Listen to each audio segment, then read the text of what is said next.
Hello everyone. A very good morning and welcome to you all. Distinguished delegates, presenters and participants from SAARC member states and regions around the world. My name is Tula Paudel and I am working as a research fellow energy trade at SAARC Energy Centre, Islamabad. I shall be moderating for today's session. On behalf of Director SAARC Energy Centre, I am thankful to you all for joining this SAARC webinar on challenges and opportunities of solar irrigation pumps. Dear participants, I would like to extend my sincere gratitude to our esteemed panel of speakers. We have Mr. Jeevan Kumar Malik from USA and Dr. Ridham Singh from India to deliver their insight in various aspects of solar power irrigation systems. I will be introducing them with a little brief before the start of their presentation. Now, Director Dr. Nawaz Ahmed is joining with us. We are very thankful to you, sir, for being here. Now, I would like to request Director SAARC Energy Centre to give the opening remarks. Over to you, sir.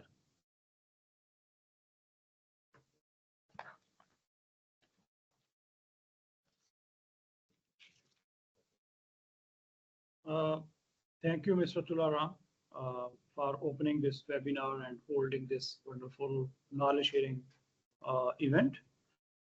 Dear participants and presenters of the webinar, good morning, everyone. I am Dr. Nawaz Ahmed, Director, SAARC Energy Centre. It is my great pleasure to welcome you all to this webinar on challenges and opportunities of solar irrigation. As the world continues to face unprecedented environmental challenges, sustainable and innovative solutions are no longer optional, but have become essential. In this context, solar-powered irrigation system offers a unique opportunity to drive sustainable agriculture practices, though there are some challenges. It empowers rural communities and contributes significantly to the fight against the climate change. Dear participants, in South Asian region, agriculture remains a crucial livelihood source for a significant portion of the population. As of recent estimates, over 60% of South Asia's population depends on agriculture for their livelihoods, either directly or indirectly.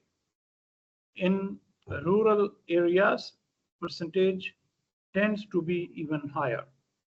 However, in many parts of the South Asian region, rainfall is either unpredictable or insufficient to meet needs of agriculture.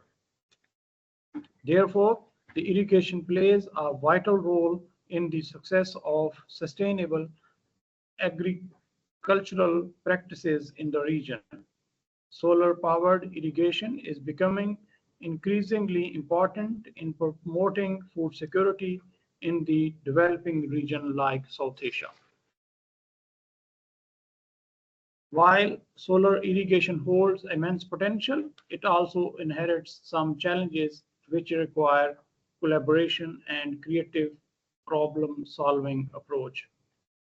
But let's recognize the enormous potential this sector holds.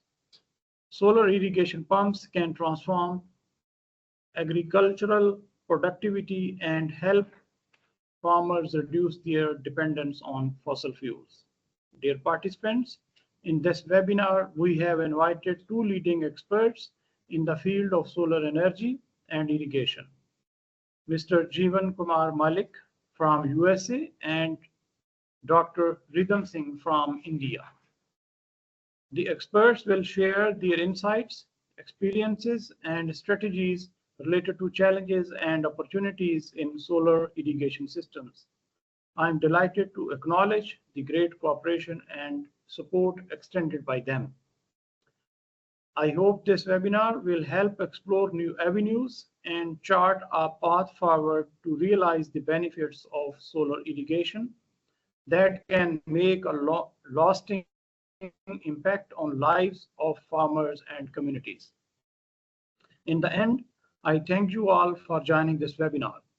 I expect this webinar to be an interactive session, so please feel free to join the discussion and express your valuable opinions.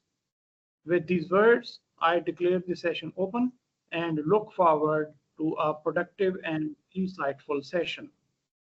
Now I request Mr. Tullah Paudal, Program Coordinator of this event, to take us through the agenda. Over to Mr. Tularam, and thank you all again for joining.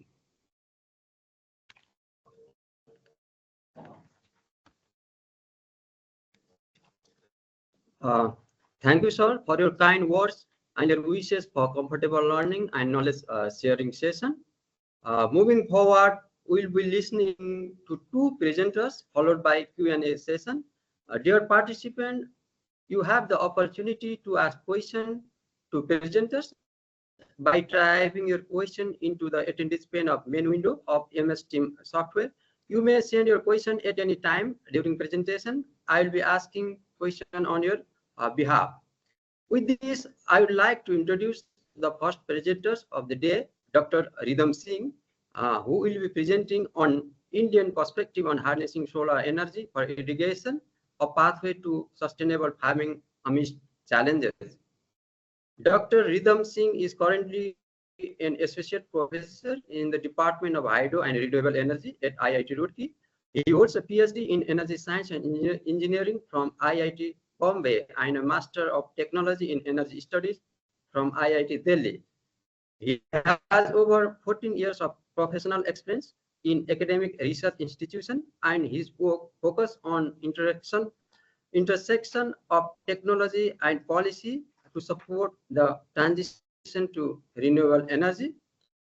Dr. Singh has received several prestigious awards, including a gold medal for his bachelor degree, the Best Poster Award, as well as the Best Student Paper Awards in IEEE like specialist conferences, and a certificate of outstanding contribution in reviewing from Applied Energy Elsevier. With this short introduction, I request Dr. Ridham to move ahead with the presentation. Over to you. Thank you Dr. so Ridham? much. Can you hear me? I hope you can hear me. Mr. Tullah, you can hear me? Hello? I hope I'm audible.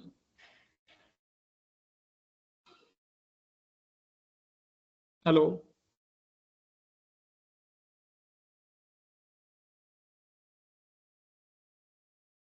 Hello. Yeah, Mr. Tullah, I hope you can hear Dr. me. Ridham? Yeah. Okay, there is a comment. Please share your screen. Yeah. So I'm sharing. Okay, so thank you so much, Mr. Tullah, for the kind introduction, and Dr. Nawaz for inviting me for this interactive session. It's my pleasure to be here and discuss few things about solar PV pumping experience in India. So I'll begin with sharing my slides. Just let me share the slides here.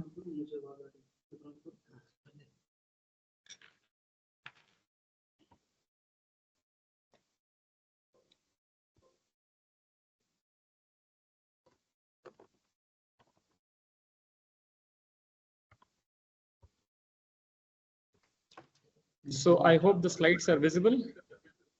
Oh, yeah, they are coming. Yes, now okay. Perfect, thank you. Please. Okay, so as the topic has been given to me for speaking on Indian perspective on harnessing solar energy for irrigation, I will discuss few things about the Indian experience, how the policies have evolved in India, what have been the initiatives by the Indian government and different state governments, what is the current status, and what are the future challenges for solar irrigation in India. So going ahead, let's look at a little bit of background on solar irrigation, some basic concepts. I hope everyone is aware, but for the sake of completion. So solar irrigation, as we understand, it refers to the use of solar energy to power irrigation systems, significantly enhancing water management in agriculture. Now, this is a very critical area, especially in the South Asian region where we are located. We have some perennial rivers, but then there are large chunks of land which need some sort of irrigation mechanism for, somewhere we are using canals also, and some places we need to pump the groundwater. So specifically where we are talking about using the groundwater for irrigation, pumping has been there for several decades. But traditionally, we have been using diesel pumps, which for obvious reasons, we know they are polluting to the environment. They are having a huge burden in terms of the price as well as the dependence on imported fuels. So a very viable solution can be towards moving towards solar pumps, for irrigation purposes. If you look at the Indian scenario, specifically the latest data, if you see somewhere around 24% of total power consumption in India goes to the agriculture sector. So as Dr. Nawaz was mentioning, all the countries in the southern Asian region, we all are heavily dependent on agriculture, and it's a major chunk of our economy. So that reflects in the power consumption profile also. So that's why switching to solar irrigation makes sense. It's very logical and also can provide some very interesting solutions for several problems. Specifically, if we see, solar irrigation can provide solution to a two-pronged challenge. What are these two prongs? Let's see. So first, it enables an uninterrupted supply of clean electricity during the daytime hours. So as we all understand, currently there is a huge concern about climate change and increasing levels of CO2 concentration in the atmosphere, due to which there are a lot of extreme weather events, there are a lot of hurricanes, floods, a lot of different discrepancies across the world, and also the weather pattern is changing, which is not really good for agriculture or for any other sector for that matter. So as due to these concerns, across the world, there is a push towards moving towards cleaner sources of electricity. Solar PV, as we know, is one of the clean sources. It doesn't have any CO2 emissions during the operation of the entire lifetime of the power plant. Just during the manufacturing of the solar PV panels, there is some CO2 emissions. So if you look at the embodied emissions for solar PV, there are few embodied emissions, but over the lifetime, it's way cleaner compared to coal or any of the fossil fuel-based sources. So in that line, we want to move towards clean sources of electricity across the globe, for different energy requirements. So interestingly, for agriculture, there is no constraint of timing per se in terms of the timing of the day, because the pumping can be done in the morning time, in the afternoon, evening, anytime it is possible. There's like not a hard and fast rule or constraint. So that's why it's a very interesting solution that solar power is available during the daytime, and during the daytime we can have a clean electricity, uninterrupted supply from solar irrigation, which can be used for powering the agricultural pumps. And on the other hand, it also curbs the rising electricity demand from the agricultural sector, which can further burden the already financially burdened discoms. So that is another common feature across the entire South Asian region, what we see, in fact, across all the developing countries globally, that discoms usually are under some sort of stress or not really having very good financial resources at their ends due to several reasons. We'll not go in the details there, but those are some important concerns in the financial viability of the discoms. So solar pumps provide a way out in that way also, because they provide a clean source of electricity which is directly powered by solar PV. So the burden on the discom for supplying power for agricultural pumping irrigation use is reduced. So these are two obvious benefits of solar irrigation which come with the technology. Moreover, grid-connected solar can become an additional source of revenue for farmers if farmers get attractive buyback tariffs. So that is also very important concern across all the developing countries in general, and specifically for the South Asian region. We see that there is a huge share of our population which is dependent on farming. And somehow, because our populations are huge, so we the farmers don't have very large land holdings. Many of them are just doing subsistence farming. So they definitely need some sort of revenue mechanism, different alternative revenue mechanisms if they can have. That can be very helpful for the livelihood and sustainability of the farmers. Because so from time to time, we keep hearing about farmer suicides and problems with the agriculture sector. So solar PV pumping can also give a way out there, because as we understand, So the pumping or the irrigation requirement will be only for limited time during the year. So for the remaining time, the electricity which is getting generated from solar PV panels can be sold to the grid, and there can be a revenue mechanism, there can be a tariff mechanism by which discoms can purchase that electricity and pay the buyout or pay the respective tariff amount to the farmers. So that is also a very interesting side benefit, but a very important benefit for developing countries like the ones which we are there in the South Asian region, that it can be a very important additional source of revenue for our farmers and make the farming sector more lucrative and sustainable. Now, specifically coming to the Indian, because our agenda for this talk is about sharing the Indian experience. So let's look at a few data from India. So as we have been, the experience across other countries also, specifically in India, we have seen that the electricity for agriculture is usually subsidized. There's a very heavy subsidy which is given by the government. So this is some data to corroborate that fact. If you see, as of 2022, the average cost of supply for power in India was around 6 rupees 19 paisa per unit. But the average tariff for agricultural consumers in India was only 1 rupees 3 paisa. So as you can see, it's hardly 1/6 of the revenue of the tariff which is being recovered by from the agricultural consumers. So there is a huge subsidy, around 83% odd is the subsidy given for the power being consumed by the agricultural sector. So that heavy subsidy year on year is a huge burden on the exchequer. And interestingly, if you look at, we have got some data from different Indian states. This table is an interesting table. If you see, there are a few prominent Indian states which are having good, resources in terms of agricultural productivity and having a lot of agricultural activity going on. So if you see the second column here, it shows the annual electricity subsidy which is given out by the state governments for the agricultural sector, for the power consumption specifically by the agricultural sector. And as you can see, the numbers are huge in thousands of crores of rupees, varying from somewhere around 5,000 crores, 6,000 crores to way up to 17,000, 16,000 crores. So those are huge numbers for the annual electricity subsidy being doled out by the state governments. Maharashtra, Rajasthan, and Karnataka being the highest ones in terms of the subsidy which is being given on agricultural electricity. Interestingly, in the third column, if you see, is the values given for investment required for installation and solarization of pumps. These are just some estimates, calculations done by the Ministry of Power and Ministry of New and Renewable Energy in India. And those numbers show the total amount of investment which would be needed for solarizing all the pumps, agricultural pumps which are there.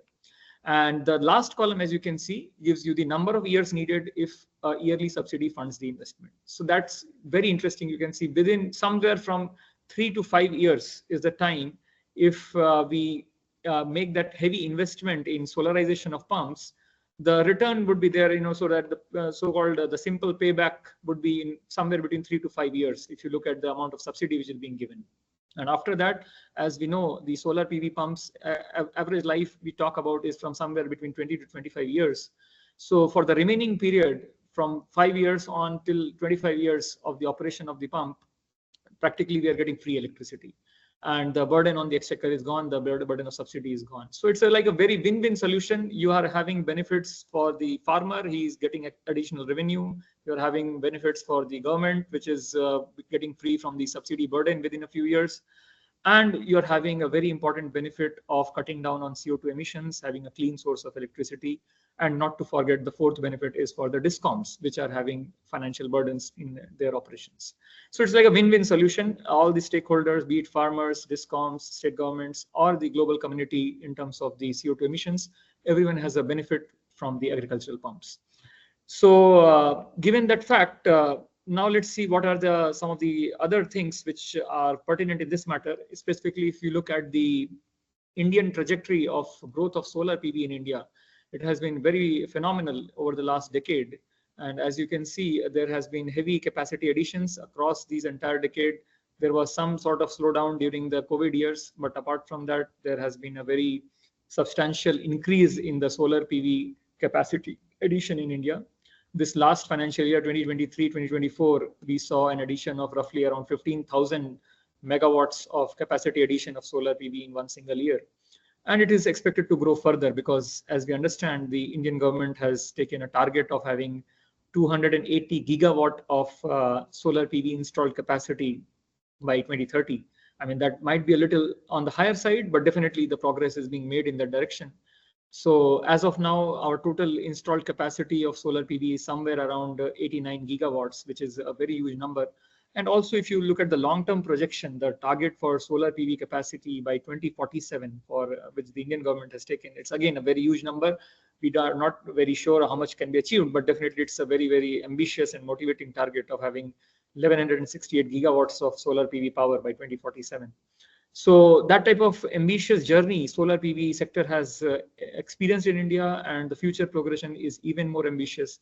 So given this scenario, it makes a very logical sense, because we already looked at the benefits of solar PV pumping, and given this huge push by the government for moving towards heavy deployment of solar PV, these two things go hand in hand together and probably can make a very viable use case for the agricultural sector. Now let's look at, take a step back. So we looked at the benefits of solar PV pumping. We looked at the trajectory which is there for solar PV. Now let's take a step back and see how the solar irrigation policies have evolved in India. I mean, the progress has been really good, but we'll look at some of the good points, strengths, and also at some of the weaknesses or what has been lacking over the years in terms of solar PV pumping. So going ahead, let's start with this little bit of journey through the history of solar PV pumping in India. Okay, this is something basic which we already touched upon. I'll not take much time, but as you all understand, agriculture is very, very strong, has a very strong linkage with the power sector, and power is very much fundamental for having irrigation across the vast chunks of land which are being used for agricultural purposes. And in India specifically, when we say the country has dealt with water, energy, food nexus, that is because we understand there are these three essential elements, and all these three are important: water, energy, and food. All three are important, and all of them have some interlinkages, interdependencies, which can't be ignored. So far in India, to deal with this fine balance of water, energy, and food, there has been different type of, you can say, demand side management instruments, which are not really very proactive instruments. They are sort of very regressive instruments which have been used, like rationing of electricity, metering of agricultural electricity, setting up institutional permissions for new pumps. That type of sort of rationing mechanism, quota mechanism, has been adopted over the decades. But as we understand, going ahead, the population is still growing, and the challenges on the energy sector are also increasing because we are trying to move towards, already we have moved towards a service sector, a flourishing service sector, and going ahead, we want to go towards the manufacturing sector also. So the challenges on energy front are also increasing. The population is rising. The water resources are becoming scarce. So all the three, water, energy, and food, are having, will probably have severe stresses in the future. So just the rationing mechanism which has been used in the past might not be very effective. This figure we already touched upon. So in that sense, solar energy provides a viable option for India to decarbonize its agricultural sector and also provide the multi-pronged benefits which we discussed earlier. So let's look at a little bit of history, walk down the history of solar irrigation in India. So the entire discussion or the entire effort towards solar irrigation in India started way back in 1993, almost 3 decades back. When the Ministry of New and Renewable Energy, which is now known by this name, at that point of time in 1990s, it was known as the MNES, Ministry of Non-Conventional Energy Sources. So they created a program to install 50,000 solar pump sets for irrigation, but that was quite ambitious for that time because, as we know, in 1990s, solar PV was very expensive. The costs were very, very high by several factors of scale as compared to the present costs. And therefore, that program failed to achieve the targeted number for several reasons: lack of attractive subsidies and low economic feasibility of solar pumping due to high cost solar PV cost and upfront cost, which was there at that time. So we can say that scheme at that point of time was way ahead of its times, but there was some thought at least in that direction, though it didn't have any significant ground implementation or traction.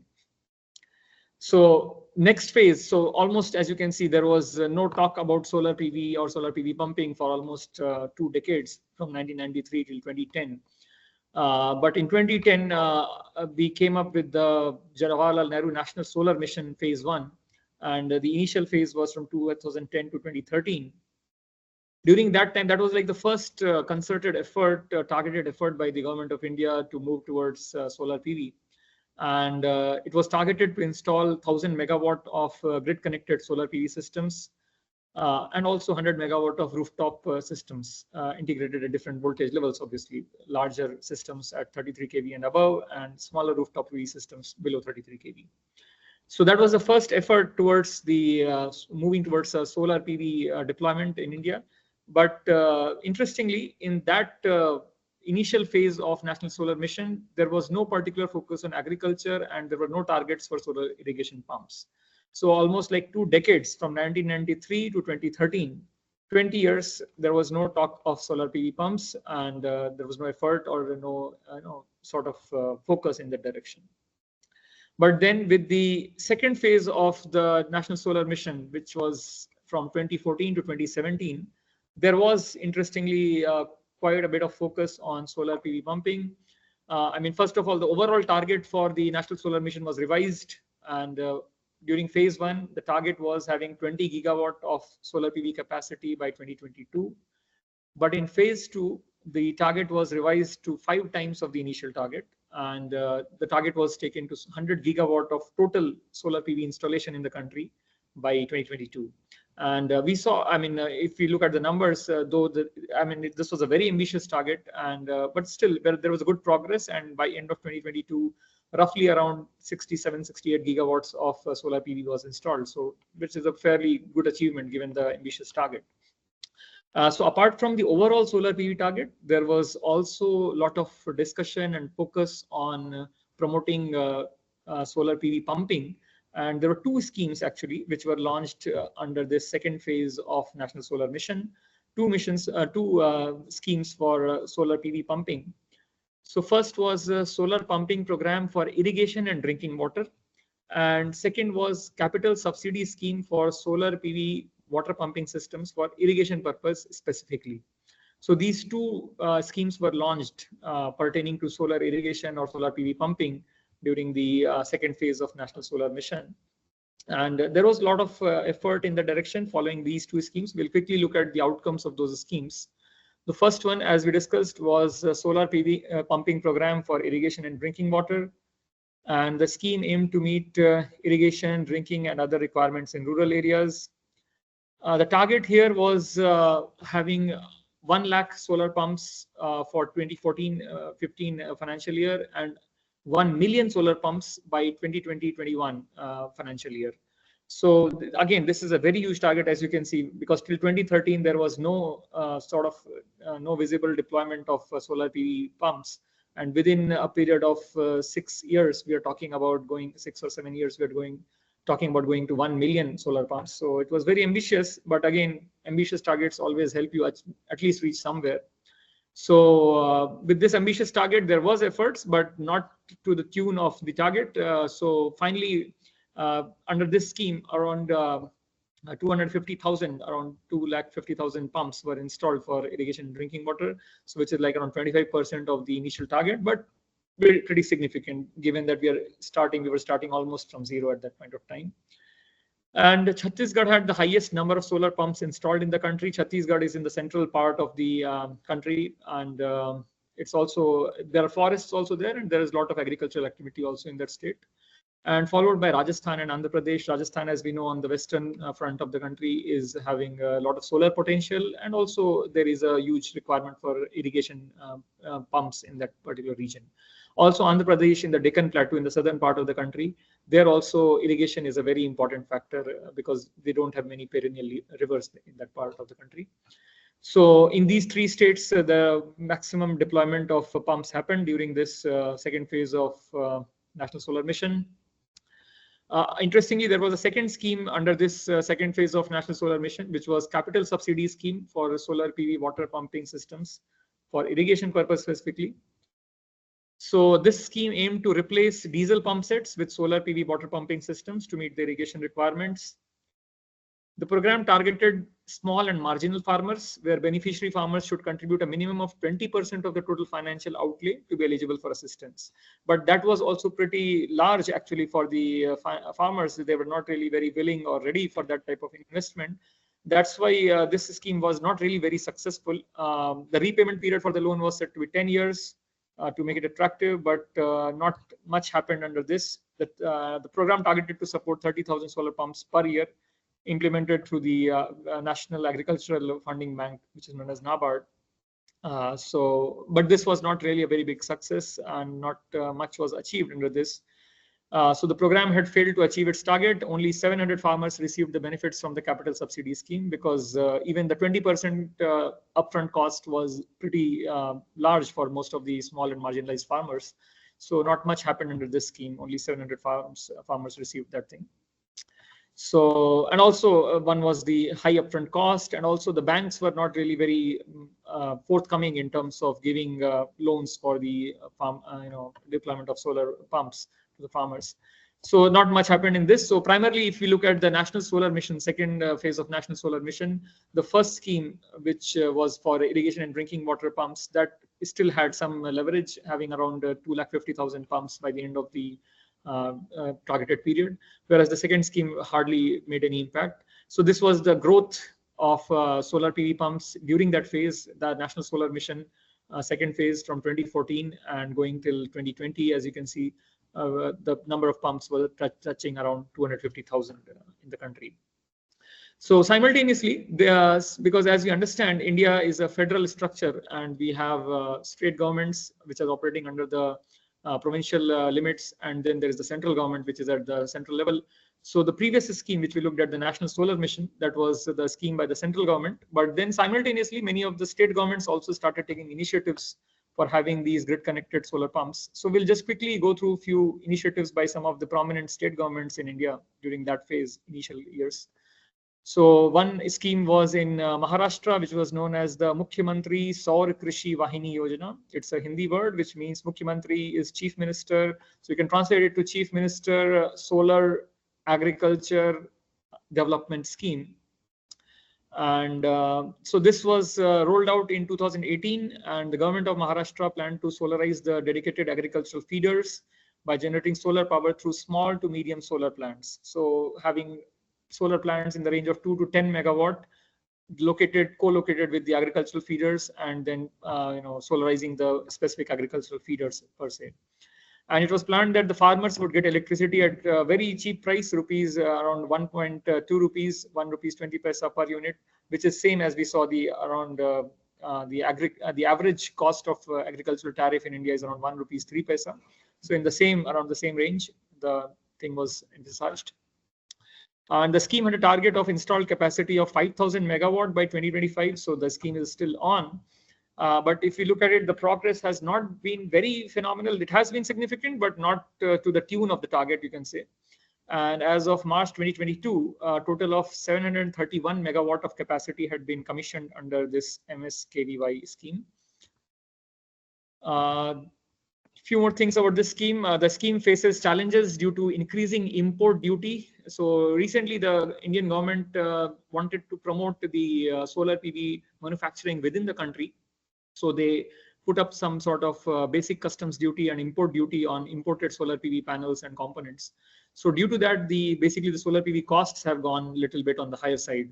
So that is one challenge, that due to increasing import duty and goods and services taxes on solar energy, the prices have faced an upward revision, and the cost escalation also there due to the COVID pandemic. As we understand, the supply chains of solar PV panels have been affected as well. So the initial power tariff, which was estimated at 1 rupees 20 paisa, came out somewhat unviable in the ensuing years. So that is one challenge which it faced.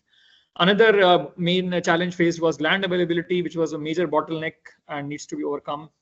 Though there have been some schemes for this, the DISCOM in that region, Maharashtra, they introduced a land portal for encouraging the farmers to rent out their lands, which is like another revenue scheme for the farmers. They can generate additional income by renting out the land.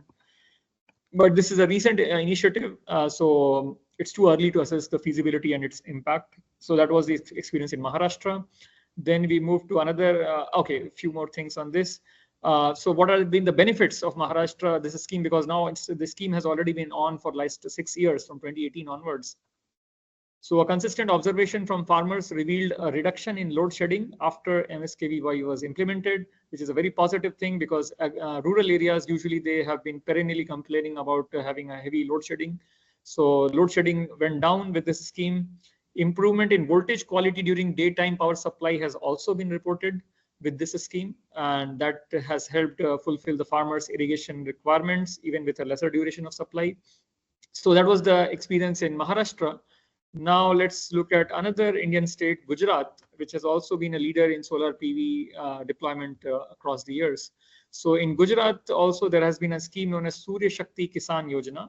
So again, a Hindi word, which I hope everyone understands. But yeah, it's basically the solar powered farmer scheme. And it was launched again in the same year, 2018, same as Maharashtra. And there was a target of solarizing 137 agricultural feeders, covering about 12,000 farmers with a total capacity of 175 megawatt of installed capacity. Under this scheme, there was a capital subsidy of up to 30% of the total cost, and the remaining 65% was to be provided as a loan by the banks, and only 5% was the down payment by farmers. So as we saw in the National Solar Mission, we were talking about 20% down payment, which was a very huge amount. So that was brought down in the state of Gujarat. They brought it down to around 5% down payment and 65% loan, 30% subsidy. Also, net metering was facilitated to calculate the net energy evacuated to the grid after subtracting the energy drawn for agricultural use. And there was interesting, a very lucrative tariff which was announced by the government. So the farmers were supposed to receive 3 rupees 50 paisa per unit of electricity as feed-in tariff by the DISCOM utility company, and another 3 rupees 50 paisa by the government of Gujarat under a evacuation-based incentive or EBI scheme to reduce the farmers' loan burden. So it's practically 7 rupees per unit of electricity they would receive as the feed-in tariff or the buyback tariff. So it was very, very lucrative given the investment which they were making. And also, but there was a capping for the EBI. So this incentive by the government, it was capped to 1,000 units per horsepower per year of contract load. So for example, if there is a farmer who is having a 5 horsepower pumping system in his farm, he can maximum electricity which he can sell back to the grid will be 5,000 units in 1 year. And also this was there, the scheme was there only for first 7 years. Other than decarbonizing, it is anticipated that the buyback tariff incentivizes the farmers to reduce the energy consumption for irrigation, which eventually is a step for groundwater conservation and reduces government subsidy on electricity. So that's a very important side benefit, you know, a very, very important benefit, because most of the Indian states, they are facing a huge water stress. Gujarat is also one of the states having stress in terms of the water resources. So the logic is pretty simple, that if you are paying the farmer for pumping electricity into the grid, then he would obviously want to make more revenue out of that electricity. So he would try to cut down on the electricity consumption which is there at his farm. So he will use the pumping system in a very judicious manner. Whereas in the previous scheme, when you are giving free electricity, there is no onus for him to cut down on this consumption. The pump is running for several hours without any concern. The electricity is being wasted, water is being wasted. There was not much concern on that. So this is a very interesting thing. Now it takes the onus to the farmer to cut down on the electricity consumption, to optimally use the pump so that excess electricity, whatever is remaining, that can be sold to the grid at a very lucrative price of 7 rupees per unit. So as of January 2022, if we see the progress under this scheme, it has been a significant progress, and out of 137 feeders which were targeted, or almost more than two-thirds, 68.6% of those have been solarized. Out of the 12,000 consumers targeted, the progress has not been much on the terms of consumers. Only 38% roughly have been given those solar PV pumps so far. In terms of the installed capacity, out of 175 megawatt, 46% has been installed. And in terms of the total pumping capacity of pumps, solar pumps, out of 140,000 horsepower, roughly around 57% has been achieved. And this has resulted in an additional injection of 28 million units of electricity into the grid over these years from 2020 to 2022, or 3 years basically, because January 2022. So that has been the progress, which is very significant, we can say. And recently, the government of Gujarat introduced a revised scheme of this revised version of the Surya Shakti Kisan Yojana Sky scheme. And this was launched recently in 2024. And interestingly, what they have, because the experience was that still, though there was a lot of support from the government in terms of 30% subsidy and 65% loan, but still people were a little bit hesitant in terms of a huge amount of loan. So the scheme has been made even more lucrative now. Now there is a total component of 60% of subsidy. So 30% by the state government, 30% by central government. And therefore, there is a huge subsidy which is being provided under this scheme. So as you can see now, only 35% is the loan. And that too, that loan is being provided at a very low interest rate of somewhere from 4.5 to 6%. So very, very lucrative now, especially, and only 5% is the upfront cost which the farmer has to bear. He is getting a 35% loan, 35% share of the total cost as a loan at a very low interest rate of 4.5 to 6%. And remaining 60% is entirely subsidy. So the scheme is much more lucrative now. And also in terms of the buyback, initially, as we said, we saw there was only 7 years guarantee of buyback at 7 rupees per unit. Now, interestingly, what they have done is that, okay, for first 7 years, you will get a buyback of 7 rupees per unit. And for the remaining 18 years of the solar pump's life, you will have a half of the buyback price at 3.5 rupees per unit. So the scheme has been made much more lucrative now in 2024. So probably it will see a much wider acceptance and deployment in the coming years. Now, quickly looking at one more state, Karnataka, they also launched a scheme in 2019, which is known as Surya Raitha scheme. And it envisaged achieving solar energy targets as well as generating additional income for farmers. The program targeted farmers who already had a connection up to 10 horsepower pumps, and they were connected to the agricultural feeder already. And the solar PV capacity installed was 1.5 times more than the energy required for old pumps. So basically 50% more, 1.5 times of the old pump. And here also they gave a very lucrative buyback tariff. It was estimated that 1/3 of the energy generated can be fed to the grid. And buyback tariff was even higher. Buyback tariff was 9 rupees 56 paisa per unit if the farmer has not taken a loan. If the farmer has taken a loan, then 7 rupees 20 paisa per unit. So basically the loan repayment is happening from the buyback tariff itself. So the government was to provide 90% subsidy on the capital cost, and only 10% needs to be paid by the farmers. So again, very lucrative scheme, as you can see. The program did not, however, there was no target mentioned. It was sort of a pilot project which was run in Karnataka. Now, a similar initiative was there in Andhra Pradesh in 2018. They started with this grid-connected BLDC pumps. And the scheme offers a 100% grant for installing grid-connected solar pumps. But all the farmers who have a connection to the feeder must agree to get solarized and form a cooperative. So a cooperative structure was proposed, and interestingly, with a total 100% grant. The panel capacity installed is slightly higher than the current power rating of the pumps. The excess energy generated is fed to the grid at the rate of rupees 1.5 per kilowatt hour. So, but because they are giving 100% grant, the buyback price is very low, as you can see, only 1.5 rupees per unit. So even with that lower buyback price, it was anticipated that the farmers can earn about rupees 6,000 per annum from the excess energy sold to the discoms. Also, some interesting features. So this scheme also initially it was launched as a pilot scheme in one district of Andhra Pradesh, in Vizianagaram district, where they envisaged to have 250 solar pumps covering about 32 villages. But then later, now the government is expanding it to several other districts of Andhra Pradesh as well. And one special note on this is about the BLDC pumps, because BLDC pumps are something special. They are better than the conventional AC pumps in terms of two things. One is that the technical performance. The BLDC pumps have lower inertia, better torque control, and are roughly 20 to 25% more efficient than the conventional AC motors. So one is in terms of the technical characteristics. And another is a very practical point, because it is a DC pump, it can only run with the solar electricity. And therefore, even when the sun is down, it will not be able to draw power from the grid for operating the pump, because grid is a AC grid. So it's an interesting thing. It's like a valve type of mechanism. You can't have a flow back of power from grid to the pump. It will be only taking power from the solar PV system. So that was in Andhra Pradesh in 2018. And one last state we'll touch upon is Chhattisgarh, which is having one SAARC Sujala Yojana from 2016.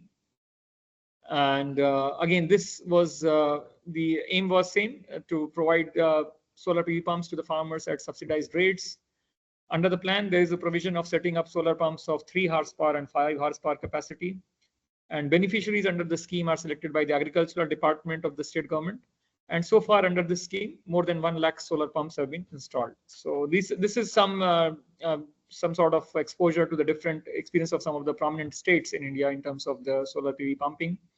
And now we finally come to the last section of this discussion, which is on Kusum, which is a new solar policy for agriculture, which has been there for last 5 years now. But it is one of the pilot, very primary and main focus areas of the present government in terms of the solarization of agricultural pumps. So Kusum is a short form. It stands for Kisan Urja Suraksha Evam Utthan Mahabhiyan program. So basically translates to Prime Minister Farmers Energy Security and Development Mega Project. And this was launched in July 2019, 5 years now, more than 5 years. Initial target was to have 25.75 gigawatt of installed capacity by 2022, with the central government support, massive support of 344 billion rupees, which at that point of time, as for 2019, it was roughly around $5 billion US. So this program was divided into 3 components. First component was about, component A was about setting up of 10 gigawatt of decentralized ground-mounted grid-connected solar projects of individual project size of up to 2 megawatt. Component B was installation of 2 million standalone solar-powered agricultural pumps of individual capacity up to 7.5 horsepower. And component C was solarization of 1.5 million grid-connected agricultural pumps of individual capacity up to 7.5 horsepower. So those were the 3 components, A, B, and C, which under this scheme were floated. We'll quickly have a look of these 3 components because I think my time is almost up, but I'll take another 5-7 minutes to summarize this scheme. So component A was about decentralized grid-connected solar power plants, and small solar power plants of capacity up to 2 megawatt were envisaged to be set up by either by individual farmers or the cooperatives or farmer producer organizations. And yeah, we'll quickly look at some of the prominent features of this. So power generated from solar plants will be purchased by the DISCOMs as at tariffs determined by the respective state electricity regulatory commissions. And there was flexibility given to the farmer. Either he can install his own solar power plant or he can lease out the land to a developer who will install the plant for him. MNRE, the Ministry of New and Renewable Energy, also issued the model power purchase agreement and model lease agreement for the ease of executing this arrangement for the farmers. And because the farm is the solar PV pump would be there for 25 years, it will be a very stable and continuous source of income to the rural landowners for 25 years. Then there are some estimates about how much can be the earning by the farmers. So the estimate was like around 25,000 per acre per year if the plant is installed by a developer on a land, leased land by the farmer, or if the farmer is taking the initiative on his own, he can even earn as high as up to 65,000 rupees per acre per year. So the estimated benefits were very significant, and also there has been this scheme has been put under the priority lending lending under by the RBI, so there can be ease of accessing getting the loans by the banks. There were different financing options. I'll not go in details of these. There are 2-3 different financing options. Either the farmer can pay the loan, take the loan directly and pay back to the banks, or there can be a tripartite agreement between the DISCOM, bank, and the farmer, or also there can be a quadripartite agreement if it is the plant is being installed by a developer.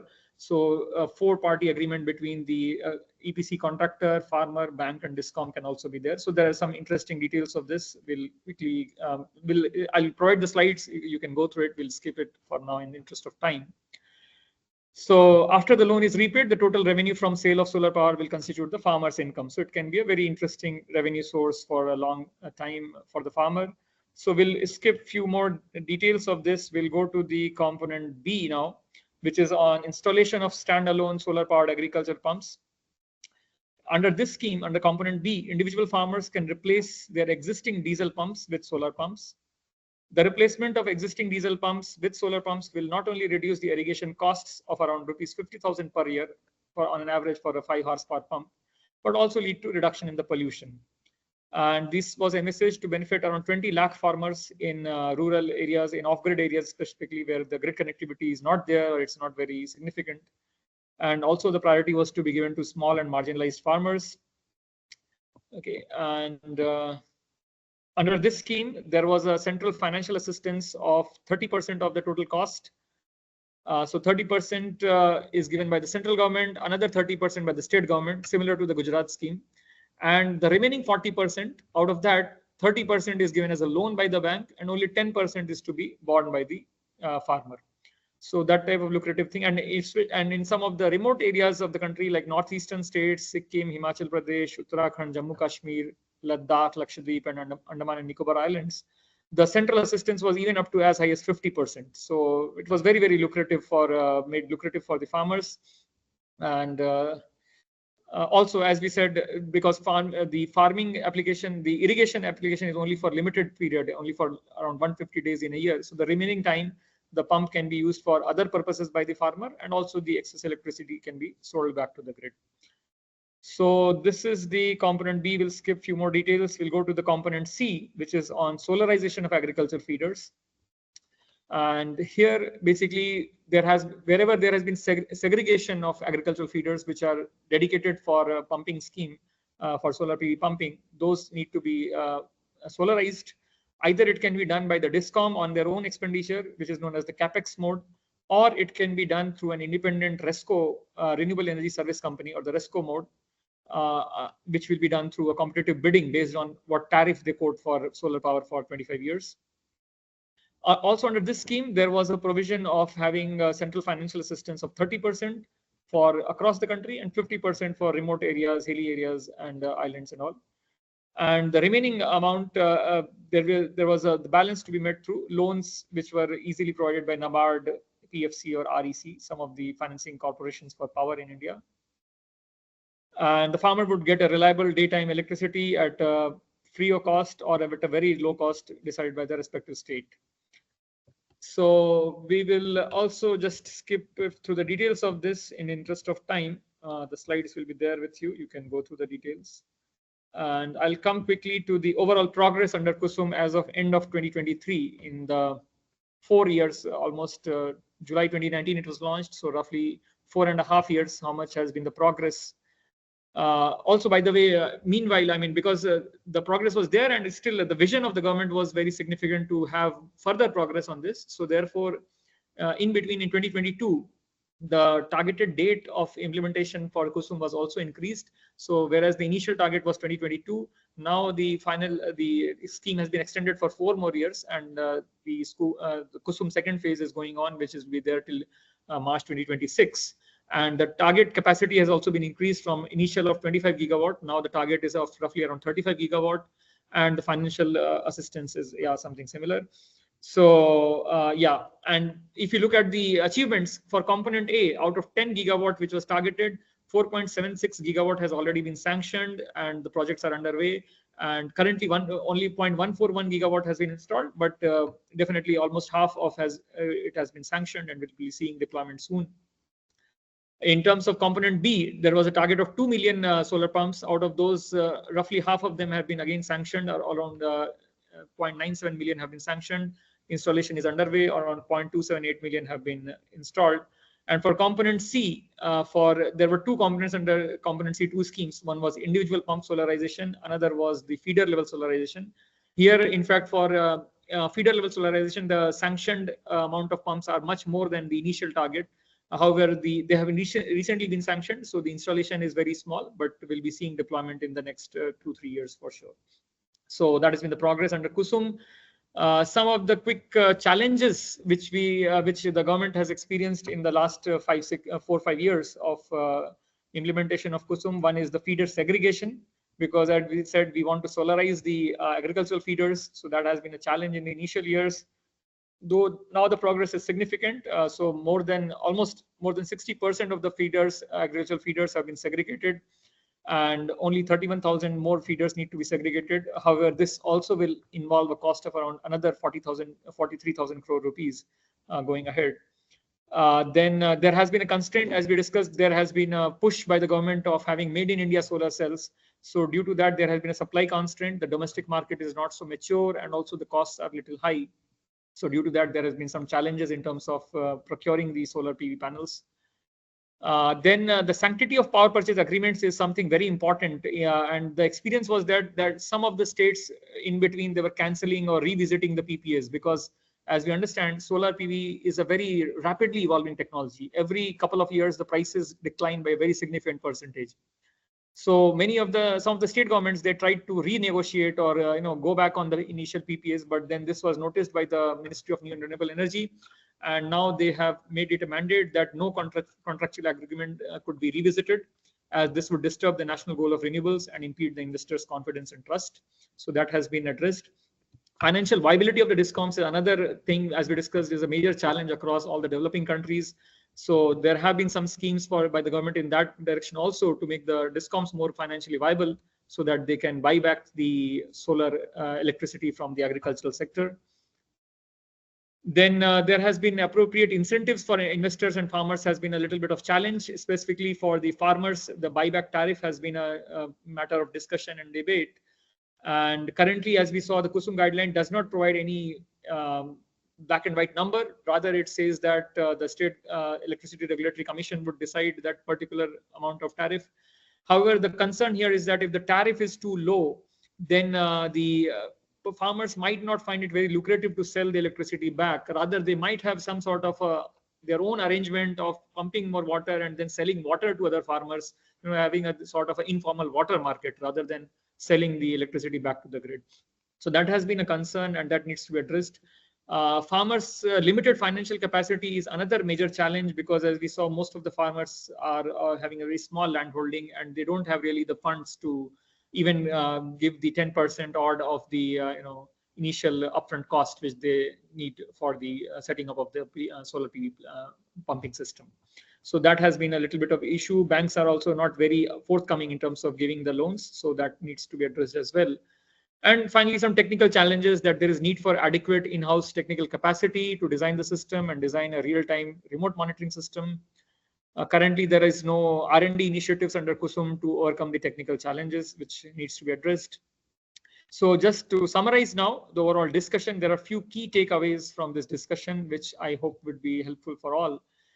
So intensive schemes for solar powered irrigation in India have been there, both at the central as well as provincial levels, as we saw several examples across the states and at the central level.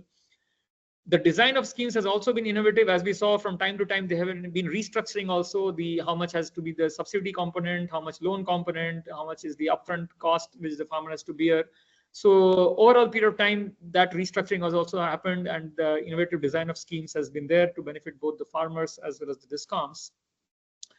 And also, there has been a very important observation of linking water and energy conservation to solar pumping transition. That is also very wonderful stroke, I would say, because water and energy both are very scarce resources going ahead. And when we link it to solar pumping by providing a very good buyback tariff, then automatically the benefit in terms of water conservation and energy conservation comes as a side effect. However, some of the challenges we saw is that there is not so impressive ground implementation despite all the above features. And there are some challenges on that front which need to be addressed. So there is a need for better understanding of farmer demographics and needs, because as we understand, India is a huge country and there is a lot of different regional issues, demographic issues. There are geographical issues. Hilly areas have their own, concerns. The island region will have something of their own, coastal region something own, the heartland of India will have something different, the Deccan Plateau will have something different, the deserts of Rajasthan will have something different. So that is very important to understand the different needs of the farmers across this huge diversity of demography and geography of the country. And more effective communication too, and awareness campaigns for farmers is also important. So many of the farmers are still not aware about such schemes. So there needs to be effective communication and awareness for the farmers for these schemes. And finally, there needs to be more enhanced effort on ensuring the financial viability for the farmers, either through ensuring low capital loans, low interest rate loans, or through cutting down the upfront cost. The initial financial viability for the farmers has to be enhanced. So that is it. These are some of the key takeaways from my discussion on Indian experience of solar irrigation. Thank you very much for your patient listening, and any questions are most welcome. I think I've exceeded my time a little bit, but yeah, questions are welcome.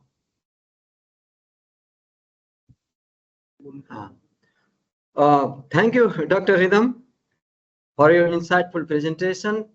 So you presented very encouraging facts and figure regarding India. So far India has installed 89 gigawatt. It's a very encouraging that it can be more than, I think, total power install capacity in South Asia except India, and the target are in million. So progress is there, and still both central and state government and community all are acting to introduce this. So it's a very good progress. So your explanation on how the solar irrigation pump can optimize water usage and reduce the cost of farmer was very valuable, and especially in context of sustainable agriculture. So let me move towards some question. Maybe our audience has raised few questions. Dr. Ridham, Abdullah Martin says, could you elaborate a bit on how the introduction of grid integration help in reducing load shedding is observed by farmer? Yeah, so what we are looking at now is that we are generating electricity locally, and we are providing, so as we discussed, the solar PV plants are being set up near in the same vicinity as the agricultural feeder and being directly provided to the agricultural feeder. So obviously that leads to a reduction in terms of the dependence of electricity from the DISCOM. So that's why the load shedding is lesser in the daytime, especially on the solarized feeders. So farmer not only consuming the electricity, but they are also producing, isn't it? Yeah. And they are connecting to the grid. Right. Yeah. So yeah, that may have helped for reducing the load shedding. Right. So right. Thank you. Another question from Tharanga Vikramarthana. He's asking, what is the average cost of solar pump and operation and maintenance cost? Maybe you have highlighted somewhere, so you can elaborate more.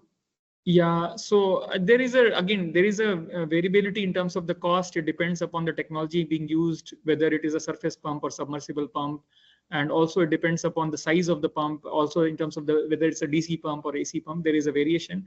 If you look, some numbers I have for your reference. So roughly, if you look for a 3 horsepower DC pump, the total cost is somewhere around 2,15,000 Indian rupees for a 3 horsepower pump. As we know, if we go for a bigger pump, the per unit cost, per horsepower cost is lesser. So on the other hand, if you go for a 10 horsepower pump, the cost is roughly around 6 lakh rupees, Indian rupees. That is the price currently which is there. Okay, thank you.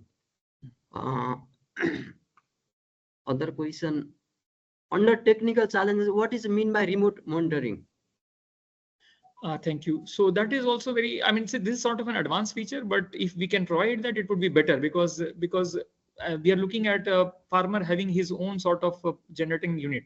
So solar PV plant is there, pump is there. So if we can monitor through an app or something whether the generation is happening or not, whether the pump functioning is proper or not, whether the PV system is up or not. So that type of remote monitoring we are talking about, because now the farmer is sort of managing his own power plant. So that type of remote monitoring would be helpful for him. Okay, thank you, Ridham. Ridham, I see that you are very good at both research and policy intervention. You have the both blend of mind. So have you seen any innovation in India, like with solar pump? There is a hybrid system with wind or biogas. Okay, thank you so much, Tulaji. So the thing is, I mean, we in fact in IIT Roorkee, we have in fact made one of our own intervention and innovation on that. We have got a patent also for that because the topic was different, so I didn't present that. So what we are doing is that we are integrating solar PV pumping with hydrogen generation, and we are producing green hydrogen from solar pump. Solar PV panels. So for the time when you are not using the solar PV power for irrigation, the excess electricity we are putting it in an electrolyzer and producing green hydrogen, and then having an air separation unit, mixing it with nitrogen, producing liquefied ammonia, or the for irrigation for a fertilizer purpose. So that is something of a patent which we have filed. We are already having a prototype of that. So that is one innovation which we at IIT Roorkee ourselves we have developed actually. Okay. Then in the same question, so how can we make the this solar irrigation system, this pumping system, is smart one? Because the over extraction of water is of course the lots of challenges, isn't it? There might be problem of drought. So like a drip irrigation or making controllable system or automated system, have you done in that way? No, we have not done on that, but yeah, that can be achieved, I guess, because in fact, one of the schemes we saw, the component B of the Kusum, they are preferring people, the farmers who are adopting micro irrigation or drip irrigation type systems. So there is a focus on that as well, and I feel because we are talking about having a controllable supply of power, which is can be remotely controlled at the farm level itself. I feel this can be even better implemented. We can program the system to operate for a specific number of hours only, so as to control the overuse or over extraction of water actually. So I understand that this basically provides a better feature for controllability and for saving of water if we implemented the farm level. Okay, thank you. Because IIT and IIT Roorkee itself has obtained lots of patent in the technology development sector. Hope you will do that. One question maybe from the Tharanga, Vikramarthana. Can you ask about O&M cost details? So if you know any figure, then you can share. O&M cost number I don't have as of now, but it's usually not that much because as we understand there is no fuel involved. It's basically just the maintaining the cleaning of PV panels on a regular basis and maintaining the system in a sort of just in a reasonably well manner. So O&M cost will not be significant for sure because there is no fuel cost involved, but I don't have the numbers as of now. So I'm sorry, actually, I can help you with the numbers later maybe. And other question in the chat box is it's related, I think, energy and food nexus. I think, sorry, land availability for installation of PV system in agriculture land may any impact on farming quality in any manner. What may be there any impact on farming? Well, not much. I mean, it would be very insignificant actually. I mean, we have done some analysis on our own also in terms of the farm size, if you have what farm size you have and how much area do you need for installing a solar PV system for irrigation. So our analysis says that if you have around 1 hectare chunk of land, the area needed for installing a solar PV pumping system would hardly be between 1% to 3% of the land. So the land requirement is not very significant because we have a very good solar irradiation in the entire South Asian region. So that much land can definitely be rolled out for that purpose. And in fact, some of the places where the land is at very high premium, they also say that you can have the solar PV system at a significant height from the ground, and you can have some sort of crop which is requiring less solar radiation that can be planted beneath the panels also if the land is too much of a premium.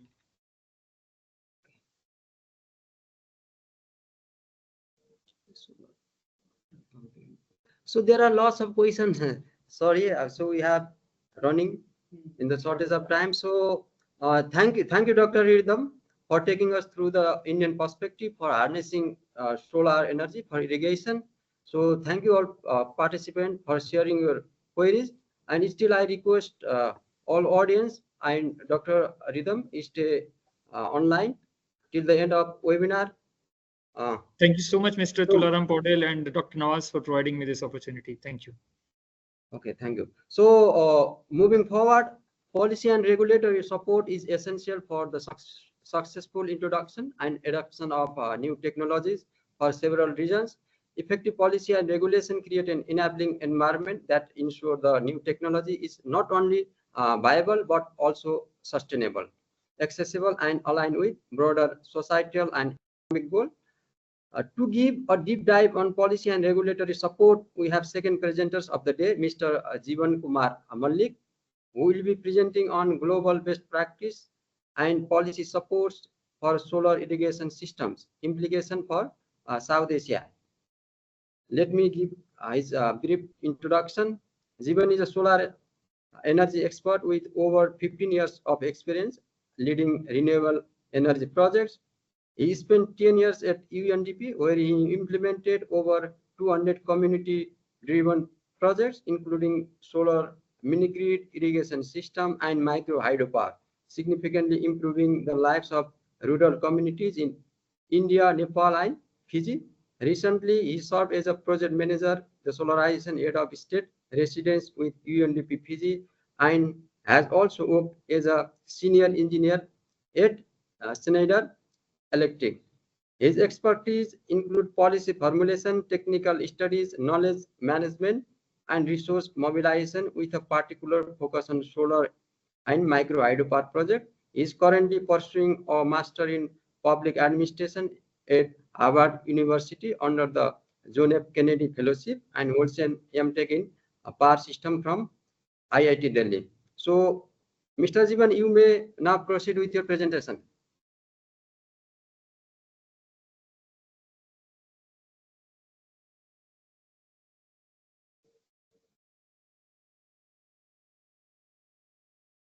Hello?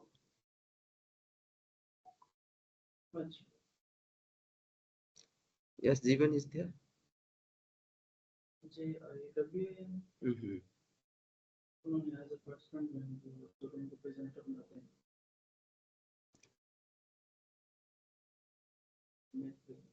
Mm. Yes, Jeevan? Now I can listen. Yeah. Yes, yes. Let me see. We are hearing you. Please. Okay, great.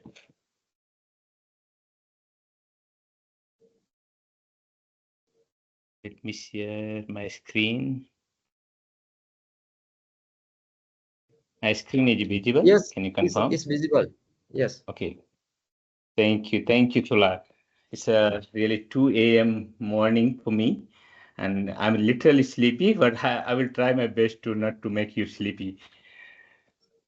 And can you confirm how much time I have? Your total slot time was 40 minutes. Okay. So, I will try to finish before that. I think the previous presentation was much detailed, so I will try to skip some of the commonalities and then try to and more discussion with the participant. So I will be presenting the best practices. So my best practices, my own learning will be from the Nepal and Fiji and some of the other Pacific states and some from the India. So let me go through where the solar market is heading in globally. So this is data I have taken from the REN 21 Global Status Report for 2024. They produce every year in 16th of June, and this is more credible data. And so far, the solar has been installed by 1,589 gigawatt globally, and out of this 1,589, like 650 itself is in China. So you can imagine like around 45% installation in China, followed by USA around 500 gigawatt and around 90 gigawatt in India. So almost around 80% market lies in three countries, China, USA, and India. And this is the highest growth among all the RE, whether you consider the wind and hydropower and other renewable energy. There is 8 times growth over a decade. Like if you consider like in 2014, the total solar installation was like around 200 gigawatt, and now it's around 1,600 gigawatt. You will not find any such kind of huge growth in other renewable energy. For example, like in 2023, like solar has been added 407 gigawatt, and wind, whereas wind it is like around 117 gigawatt, totaling like so far totaling 1021 gigawatt, and hydropower like 7.2 gigawatt in 2023, and a total of 1237 gigawatt. So like hydro has a history of more than 30 or even more than 40, 50 years of history of hydropower, and they have a total installed capacity of like 1237 gigawatt globally, whereas solar had a like just 1 decade back had a like 200 gigawatt, and the growth is now like 1600 gigawatt. So solar is really a big potential, and every government in the policy decision making for the energy transition, and they are putting the solar mainly because of the levelized cost of energy of the solar. In terms of the pump market, there is also growing, very growing market. Like by 2030, there will be USD 4 billion market of the solar pumps, and compounded average growth rate is like around 7% of this solar pumps. And Asia Pacific is like a majority of the solar pump installation in the Asia and Pacific, and in some in the Africa, newly market in Africa, and some in South America. Advanced economic countries like developed countries has a less, they are not deploying the solar pumps in fact. In terms of like technology, AC pumps are more deployed, like say around 67% are AC pump, and DC pumps are around 33 pumps. Low head applications, and especially the surface pumps, they go for the DC pumps, and AC pumps mainly in the high head applications. In terms of the sector, like agriculture is leading in solar pumps, like 61% of solar pumps deployed in agriculture sector alone, and some in drinking water and municipal engineering, like fountains or maybe fire hose, or maybe in the hotel segment. So those are some applications in the municipal, but it is lead by the agriculture sector. And this is the like water, energy, food nexus. Usually the government policies, what I come across the South Asia mainly, they look individually, like water solution, energy solution, and food solution. It should not look individually. It it is intercorrelated, like it is a nexus. In fact, if you are providing solution for the water, you should also think about whether you are providing like reliable energy to pump the water or not. And if you are providing like water, definitely whether the farmers are using efficiently or not. It's like in South Asia mainly, the farmer itself, like they only habituated with the ground, the flooded irrigation, not with the like modern farming technology like sprinkler or maybe drip irrigation. So these are the correlated things. If it's not like individually you provide the water, solar pump, and then you leave it to the farmers. This is how something happening these days in the South Asian countries. So it's a nexus, water wave nexus, I would say that, and I think it's already covered in previous presentation as well. Solar definitely no fuel cost, low O&M. It's not like a diesel pump or electric pump. Diesel pump, you have to put the fuel, and electric pump, I will come later as well. Electric pump has a really high operation and maintenance cost, mainly because of the rural feeder lines, especially in the distribution line extended in the farmlands. Have a very poor power quality, low voltage, and other harmonics issues. So that lead to the frequent damages of the electric pumps, and that leading to the more higher the operation and maintenance cost for the electric pumps. If you have a like quality grid electricity, definitely there will be like a similar kind of operation and maintenance costs compared to the solar. And wherever there is a sunshine, you can have a water solution through the solar. And it's obviously reliable. In some cases, there is also misconception like if there will be a some partial shading or something like our cars, something partial, not fully sunshine, there will not be water pumping. So it's not true. Like if even if there is a our cars, there will be still there is solar works in the photon. It's not with the light. So still, if cloudy days, you can have some photon and it will work. But definitely, it will give you the less output. It's not. So still, you can have some sort of water output from the solar pumps.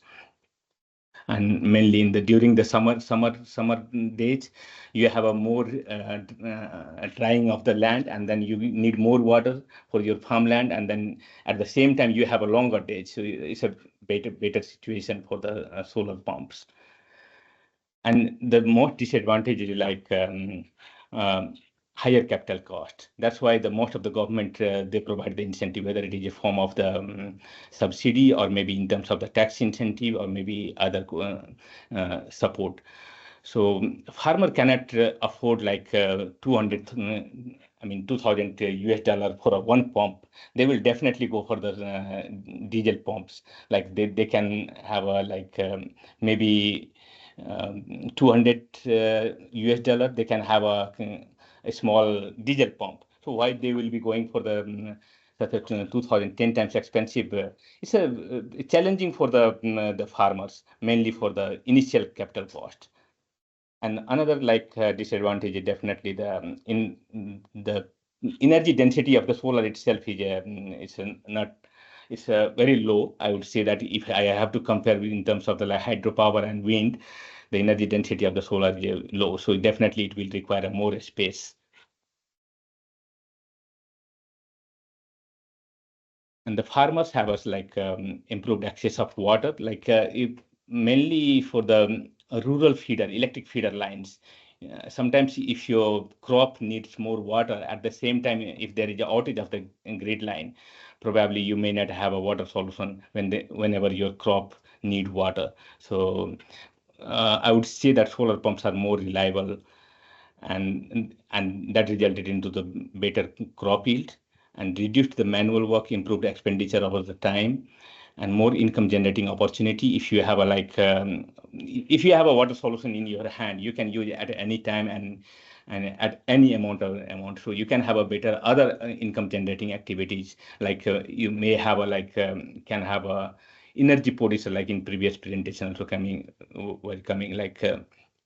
If you connect it to the grid, and if you export the surplus power into the grid, you can have some income generation from the selling of the surplus energy. And for the government, there are so many economic benefit, like reduction of the electricity and fuel costs. If your national grid does not have a surplus of electricity, definitely government or you want to freeing the grid electricity. That's why the PM Kusum has a component of C. I believe that's mainly for the freeing of the grid. So you will be disconnecting your electric pump with the grid, and then you will be putting the solar panels there. And reduced fuel imports, mostly in case of Nepal, Nepal had to import the fossil fuels from the neighboring country. So definitely, if you'll be going with the other diesel pumps and other solutions, you'll be importing the more fuel costs. So there are so many economic benefits for the government, and there is a direct benefit for the farmers. And some of the challenges I personally feel, and this irrigation, mainly the irrigation sector itself in the South Asia, whether it is in Nepal or India, other Pakistan.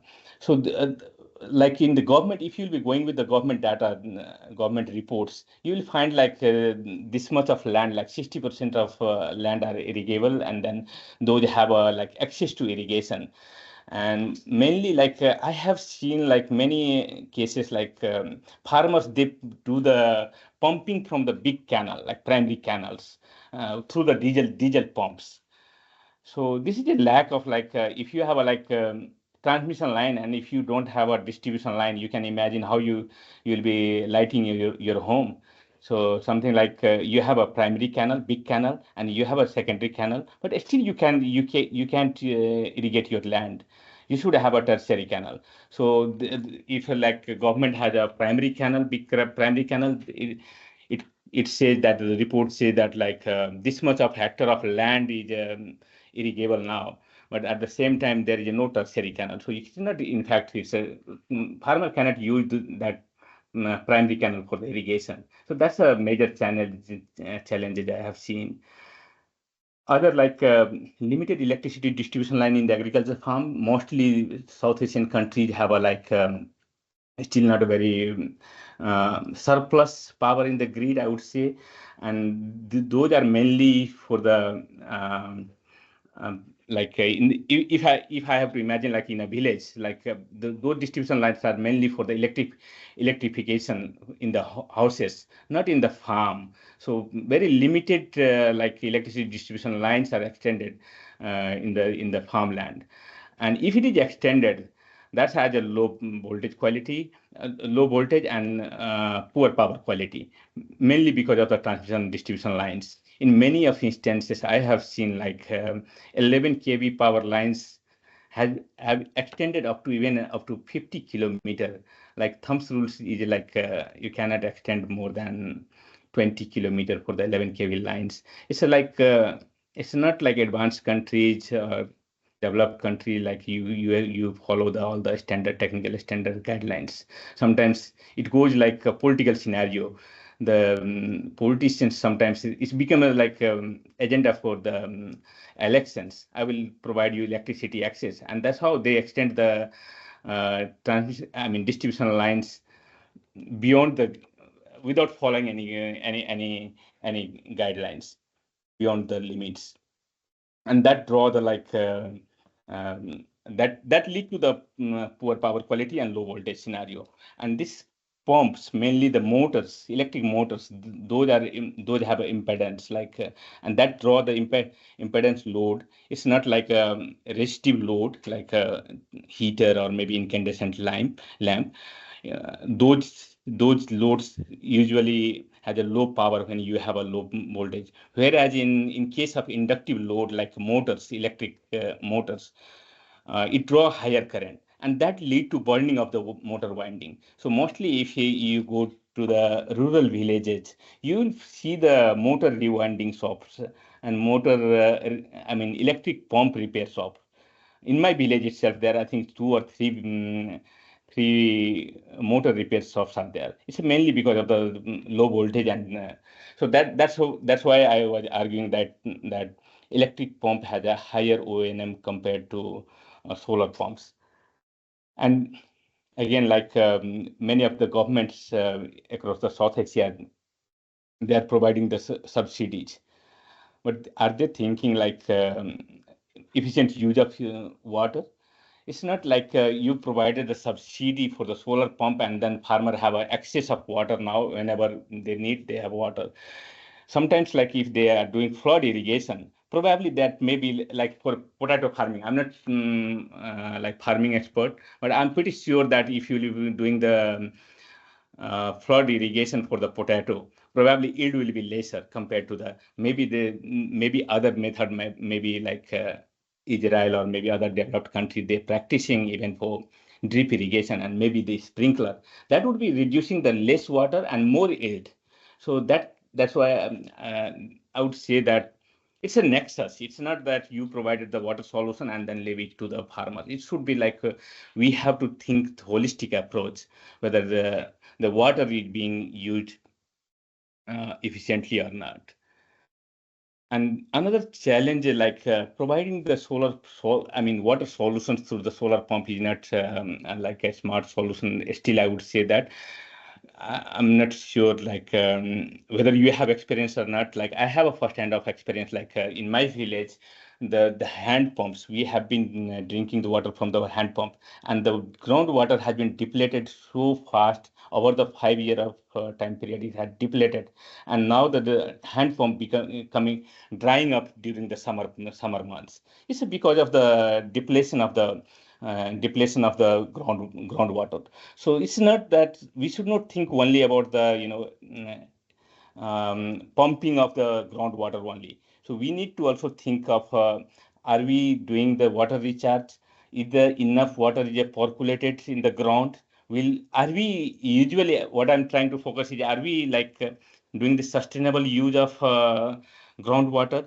It's not like if you, otherwise like in many of the villages where we will have a like drought or maybe drying of the hand pump, and that may lead to the migration. And you can think of that, if that's not far away, probably in 1 or 2 decades, we will be seeing those kind of migration. People will start migrating wherever the water source is there.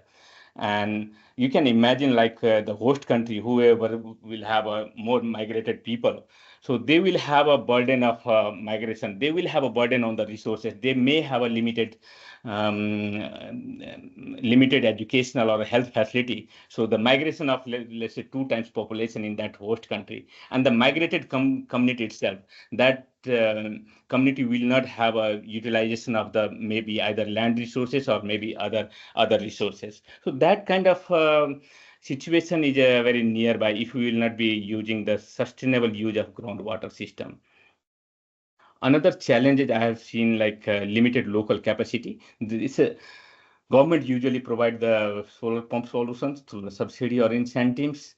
But if there is a breakage of a panel, can you imagine that farmer can go and replace that solar panel? If he can, let's say if he visit the nearby town and he replace the solar panel, probably the solar panel may not match the current other electrical parameter, current voltage and other things.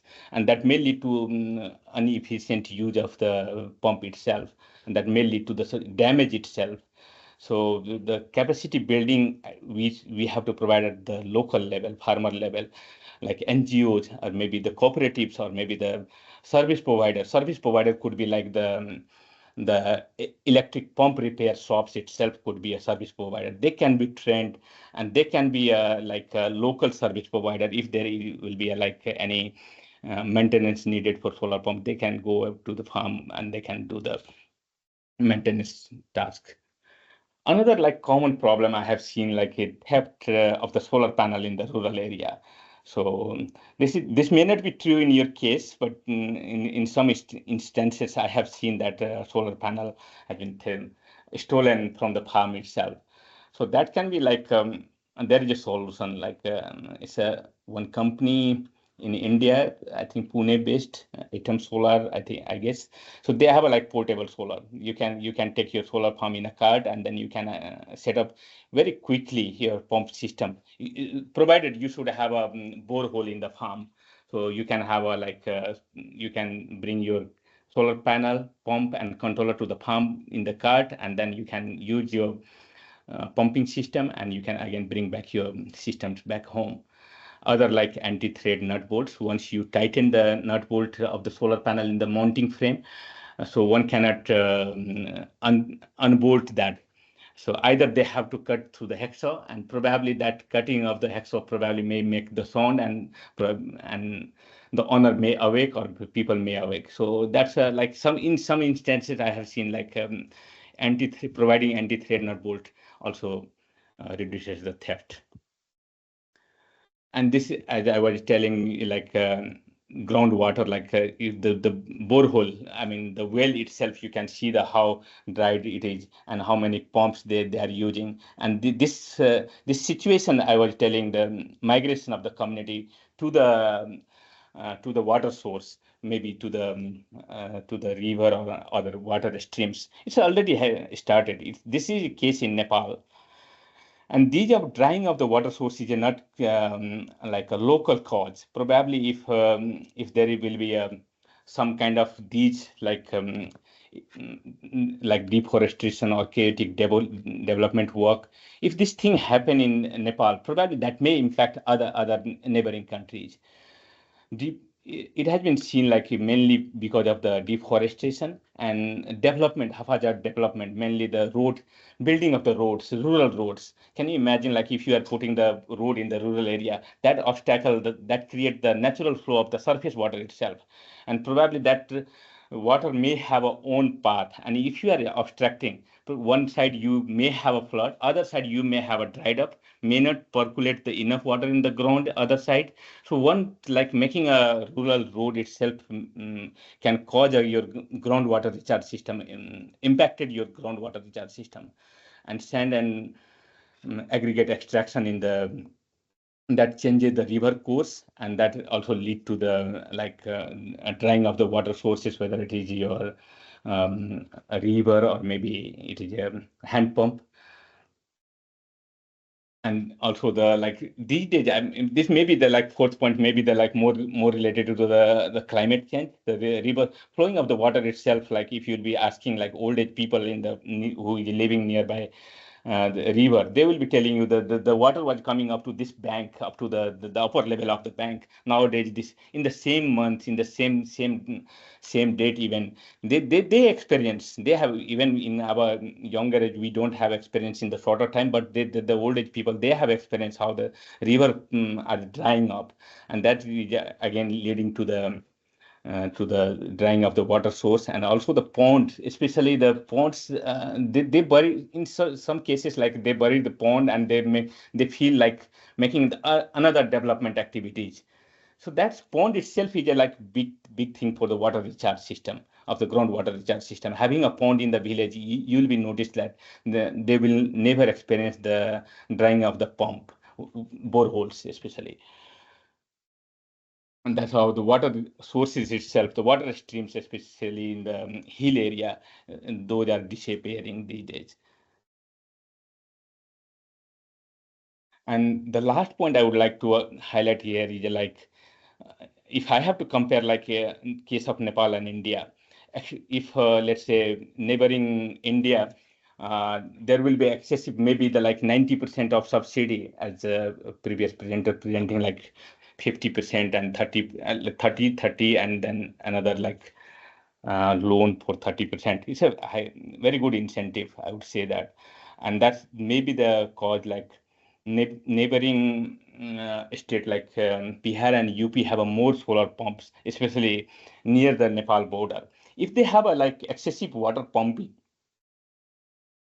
that may cause to ground. If you have excessive water pumping in the lowland, the highland like Nepal have the groundwater flow from the highland to the lowland. So groundwater drying up in the Nepal may be cause of that may be the one of the cause that in the across the border there is a excessive pumping without any measures of the water recharge system. That's why I have highlighted it's not the policy policy should be intergovernmental cooperation to manage the sheer water resource effectively. If just imagine if the Himalaya, across the Hindu Kush Himalaya, sources will be dried up, 3 billion people life will be impacted if something goes wrong with the Himalayan glaciers. So it's not only the Nepal or some other country will be impacted. Definitely the downstream will be impacted. So I presented some challenges. So what's the future then? So I would say that the holistic development for me, I have my own hands-on experience with the solar irrigation, and these are some idea I'm presenting here. A community-based irrigation, large irrigation pumps are more sustainable rather than the individual farmers. If something goes wrong with the individual farmer's pump, usually they abandon the pump and they return back to the traditional diesel and electric pump. So mainly the large community-based large irrigation pumps are more sustainable, and it encourages community ownership and involvement. It's so in some cases, everyone's responsibility, no one's responsibility. You will feel like that also in some community-based project. But if you have a good user management system, it's not you just form the user committee and then provide the subsidy to set up the community-based large irrigation pumps, maybe for 50 farmers or 100 farmers. You should have all the guidelines and everything intact, and also support the handhold support for the farmers for at least for a few years. Then only they can lead to own and operate the irrigation pumps. And grid connected, definitely It's a better utilization of the solar pumps. Mainly during the monsoon, you will not be operating the solar pump. So you can at least you can export the energy to the distribution system. And if you are exporting your energy to the distribution system, the power injection to the distribution system, so you will have a better power quality. In fact, the DISCOM have a more advantage, better power quality and low voltage fault right through capability will be enhanced. And that's how I would relate to previous question also, like that will also help to reduce the load setting itself because of the LVRT and FRT capability of enhancement. And the water recharge system, the solar pump should not be promoted alone. It should have some sort of water recharge system. If you are not very aware of water recharge system, I would suggest go to the Pani Foundation. Just type the Pani Foundation in YouTube. You will have a very good video from Pani Foundation. It's in fact video produced by one of the television documentary programs, Satyamev Jayate.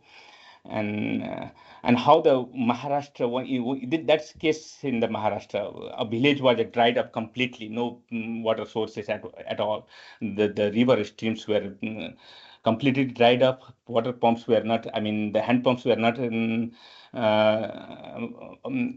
not functional. So they restored back all the things just to take the measure of the water recharge system. So, for example, if you have a borehole, you can have a boulder packing around the boreholes. That will have a more water conservation around the boreholes. And on top of the boulders, stone boulders, you can still have a soil. So the farming will not be impacted. So maybe 2 or 3 meter down, we'll have a boulder, and on top of that, maybe 1 meter we'll have a soil. So you can still have a farming. And if you are taking the water pumping from the water streams, definitely there should have a check dams or maybe some pits, excavation of some pits in the upstream, so that at least some water will be percolated inside the ground. And pondage, definitely, and bioengineering like bamboo planting and vetiver plants, those are the very good bioengineering to have a better water recharge system. And integration of drinking water system. This is another drinking water system is a basic right, and this is the most essential. And rural community, if you'll be seeing rural community doesn't have a very good, they have access of drinking water, but whether it is a drinkable, whether it is clean or not, that is still questionable. Whether it has a more higher content of iron and arsenic. So it's better to integrate with the drinking water as well. So that will lead to the sustainable solution. That's how I would say that integrated approach. And agrovoltaic also, I think in the previous presentation there was inefficient use of land, mainly because of the solar. So you can have an agrovoltaic system. I have one case of agrovoltaic. So you can have some gap between the two panels, and in the gap between two panels, you can have a partial shading, and below the panel you can have some crops which has a better yield in the partial shading. Like in the SAARC country, definitely India is leading of this is a megawatt scenario. It's not a number, and I was just comparing with the other Bangladesh, Nepal, Afghanistan, and Pakistan. It has a very slow progress. And in terms of policy support, I'm not presenting the PM Kusum India case. It already covered very detailed in previous presentation. A very ambitious target, I would say 34.8 gigawatt by 2026, and with the financial support from the central government, $4.3 billion, and subsidy either 30% by the central government or 50% for the hilly region.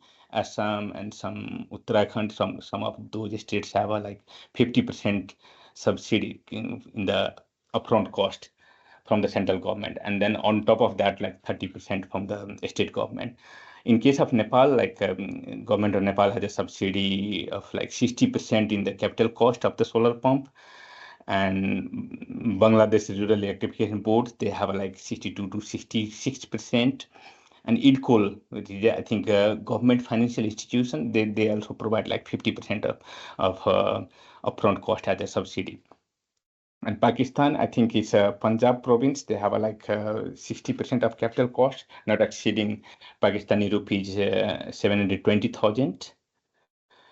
And comparison of cost, if I have to compare the cost, like definitely grid pump, like this is in y-axis, I have plotted the costs in US cent for the 1,000 liter of water for grid, diesel, and solar. So you can see that diesel is highly expensive, and solar is still like it's mainly because of the capital cost, and still it's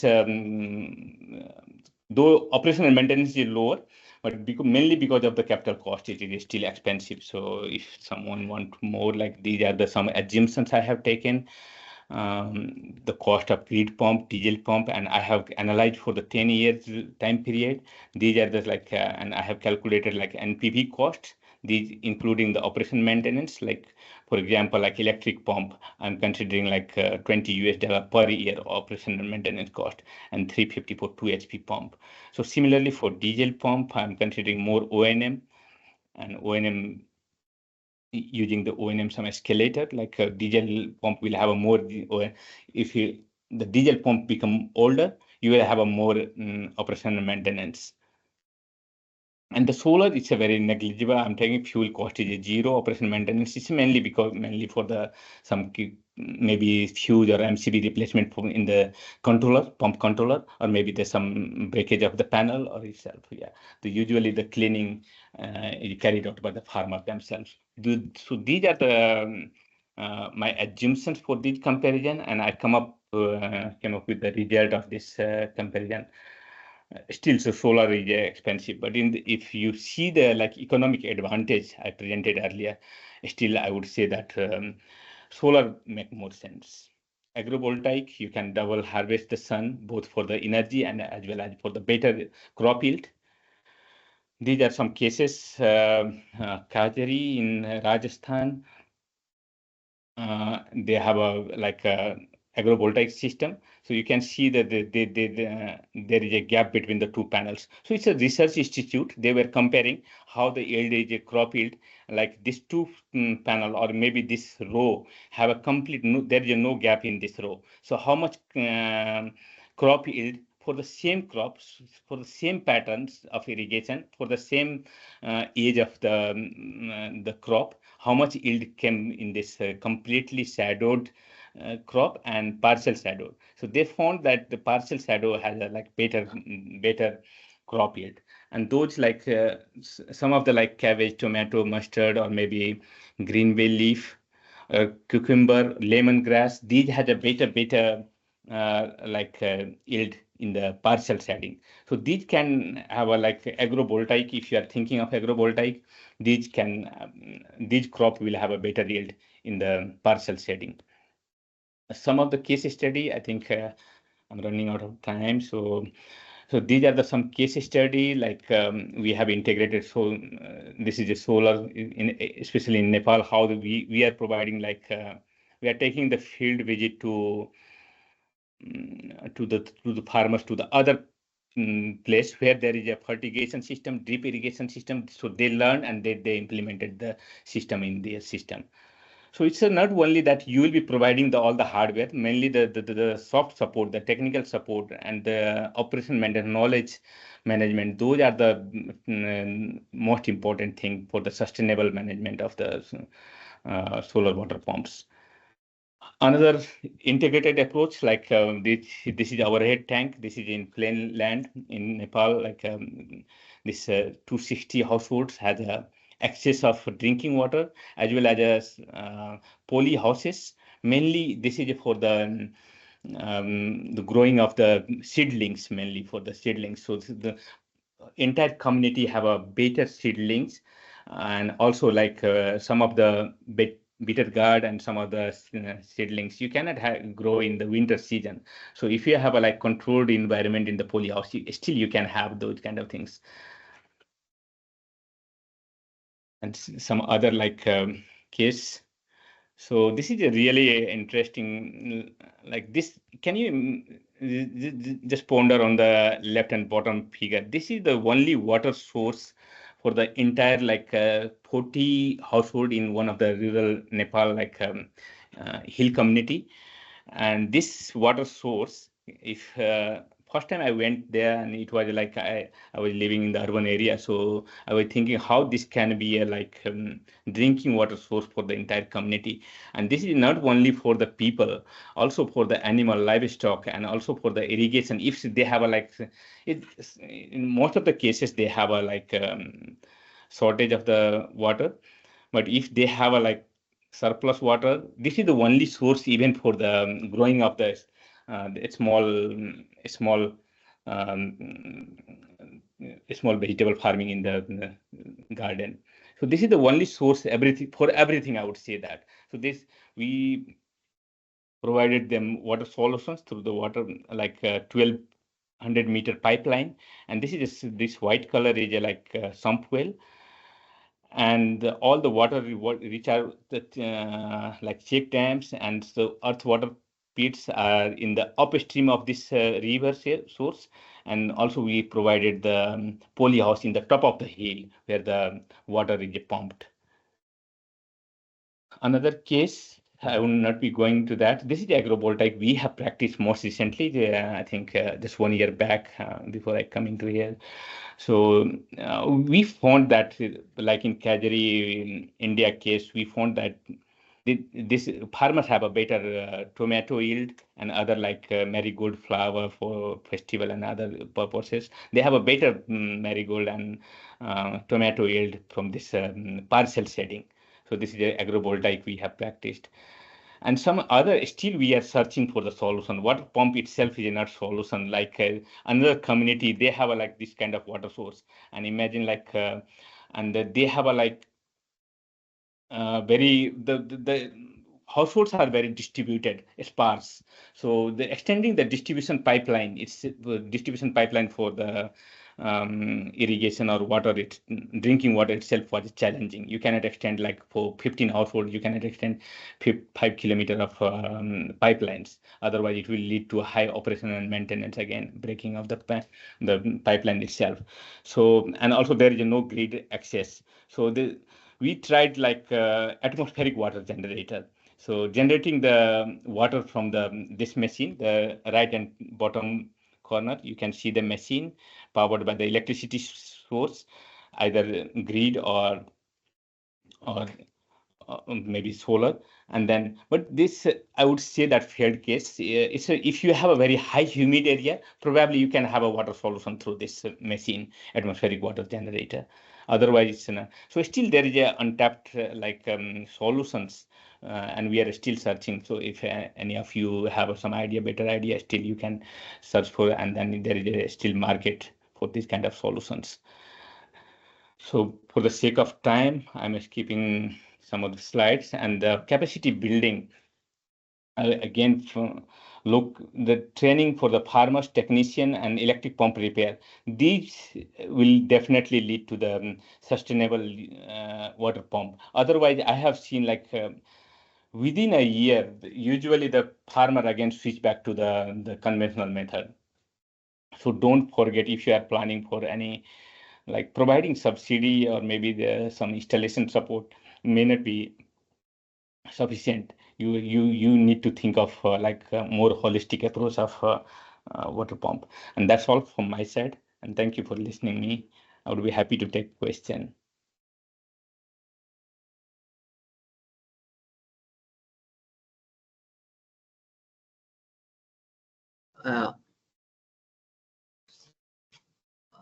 I exceeded with Thank the you, time, I think. Sivan. Yeah. So you can end your presentation as well. Okay. Let me stop sharing. Yeah, perfect. Thank you. Thank you, Sivan, for your excellent presentation, and including that you show some real world example and very interesting case studies. So now we move to question and answer session.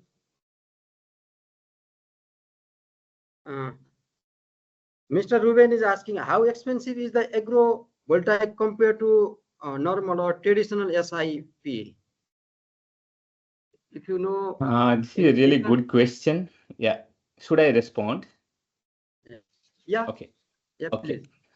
It's a really good question, and I would say that in my case, the agrovoltaic I have implemented that had like additional 20% of cost, mainly for the mounting structure of the solar panels. So if you are thinking of agrovoltaic, if there will be a manual cultivation of the land, probably you may have a lower level of mounting structure. If you are thinking of cultivating through the tractor or other machinery equipment, definitely you have to raise your the height of the mounting structure itself, and that will lead to the more cost. So we ended up 20 to 22% of higher cost than conventional uh, solar pumps.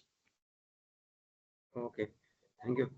Again, again, the question comes that the use of land, you know. Yeah. So the installation of solar irrigation system compromise maybe the fertile land, isn't it? So I think it's a government responsibility to designate the different areas where we have to go for the farming and solar. So this is also the question from one of our audience. So what's your take on it?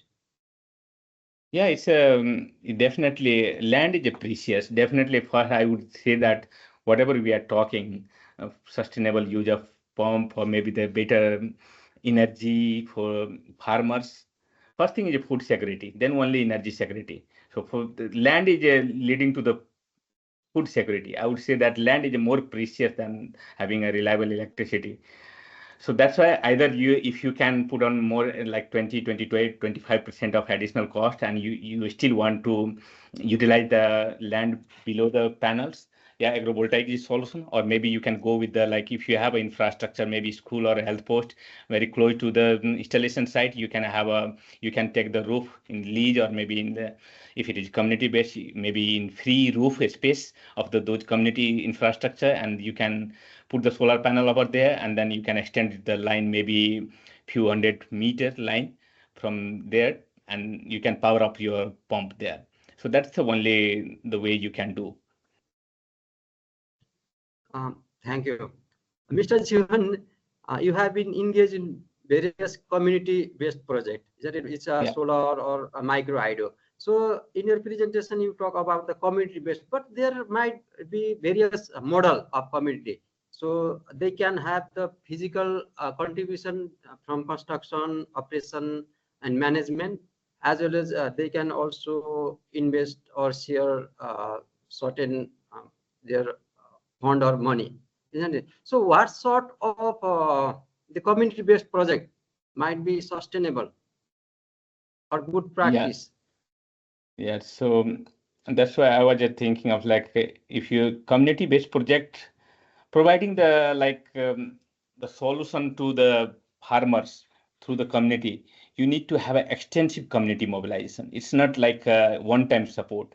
At least you have to provide the 1 year of handholding support, and there is a role of the private sector. Usually what I've seen, like in the South Asian context, is like private sector, they just want to involve up to the installation. Then after they don't want to go with the operation and maintenance, regular operation maintenance, mainly because they don't make the money. Private sector is just to make the profit.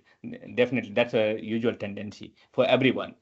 So they don't see the business there. If you will be putting obliged the private sector also for the operation maintenance. So you need to divide the guideline for the community group for the operation maintenance. If you have to think, if let's say if some farmers have defaulted the tariff, that will impact the entire system. So what will be the penalizing mechanism?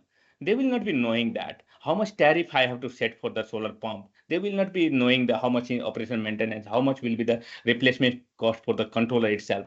So you need to provide the technical support for tariff setting, or maybe the discipline management, maybe, or maybe the other community mobilization aspect and the operation maintenance, and how you will be linking the private sector for the sustainable operation maintenance. So that's why I was thinking like a 1 or 2 year of support to the community, and then they can take over. So there is a role of private sector. Thank you, Jivan. Jivan, you have lots of experience in project in Nepal. So Mr. Swatantra Karna is asking, what are the enabling policies for solar pumping in Nepal? I would say that the policy is in place. Policy probably is there is no any, I mean, shortcoming in the policy. I would say that the only thing is like capacity building. That's why I was focusing capacity building, especially if you will be like taking the post-installation survey support. So if you will be taking the post-installation survey of the solar pumping in Nepal, probably I would more than 20 or 30% pumps are not functional. You may find, and you may be surprised with those results. So think about that. What policy support you need to provide to make it the sustainable one? And I see like just having a like individual farmer, they cannot go and buy the solar panel in the shop. So how you will be linking private sector? How will you be linking cooperative over there? How will you be training the service provider, maybe local electric shops? Those kind of support, incentive supports is required from the government. Otherwise, like APC is providing excellent subsidy, I mean, subsidy policy support for the entire renewable energy sector in Nepal. Okay, thank you. So, so we are coming to the end of our session. So thank you so much, Mr. Jivan, for taking us through the global best practices and policy support for a solar irrigation system. So you want to say something? I think you missed one question. I think Nikki is mentioning something. No, not question. Okay. I see. I see. Thank you. Yeah. So it's only your last remarks, if you have any. Yeah. Thank you so much for providing me opportunity to share some of my experiences in the region, and I'm pretty sure that SAARC Energy Centre definitely it will not be like only limited to the webinar. Also, I would encourage SAARC Energy Centre to bring the senior policy makers, mainly for the knowledge exchange program across the South Asia. Maybe Pakistan can learn from India, India can learn from other country, and maybe Nepal can learn from Bangladesh. So such kind of knowledge exchange programs would be there. So thank you, and it's a really much needed things in the region these days. Thank you for inviting me. Much grateful to you all. Okay. I'm taking leave now. So, dear participants, to summarize, let me briefly recap the discussion from today's webinar. We had listened some excellent presentation delivered by our distinguished presenters focusing on India's scenario of solar irrigation pump, and where Dr. Ridham Singh highlighted the opportunities and challenges as well as he presented lots of facts and figure. And secondly, presentation Mr. Jivan covered a lot more on policy and regulation side, as well as he cited a very impressive example.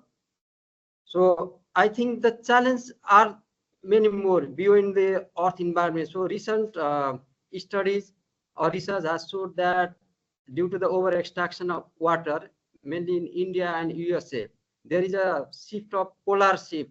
I think the rotation of earth is shifting maybe 4 to 5 centimeter per year. So the challenge is more, but we have to see for the sustainable use of water. And at the same time, the world confront the twin challenge of food security and climate change. The adoption of renewable energy solution in agriculture is becoming increasingly popular. So by integrating clean energy into irrigation practice, so countries across the globe are fostering sustainability, improving farmer livelihood, and reducing greenhouse gas emission. So however, scaling this system requires not only advanced technology, but also effective policy framework and best practices. Now we are coming toward the end of webinar. Thank you everyone for attending today's session of the webinar. All the here some attendees were asking that where is available this recording. So please, this all the presentation and recording will be available in our website shortly, and we'll try to upload them in YouTube. So, and you can also send us any suggestion for our further improvement in the future, as well as you can suggest any good webinar topics. So with me signing out, thank you again for joining us today, and look forward to see you next time. Thank you.